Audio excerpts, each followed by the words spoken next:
सत्ताधारी बनले चालक, जनता झाली मालक. सत्ताधारी बनले चालक, जनता झाली मालक. सर्वांना माझा नमस्कार. माझे नाव हर्षदा सुनील वडसकर आहे.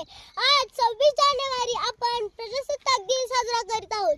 सर्वांना प्रजासत्ताक दिनाच्या हार्दिक शुभेच्छा. हा भारताचा एक राष्ट्रीय सण आहे. 26 जानेवारी 1950 रोजी आपल्या भारताचे संविधान अंमलात आले. हा आपल्याला शांततेचा आणि एकतेचा संदेश देतो. मला भारतीय असल्याचा अभिमान आहे. उत्सव तीन रंगांचा आभाळ आज सजला. उत्सव तीन रंगांचा आभाळ आज सजला. नतमस्तक मी त्या सर्वांना ज्यांनी माझा भारत देश घडवला. नतमस्तक मी त्या सर्वांना ज्यांनी माझा भारत देश घडवला. जय हिंद, जय भारत.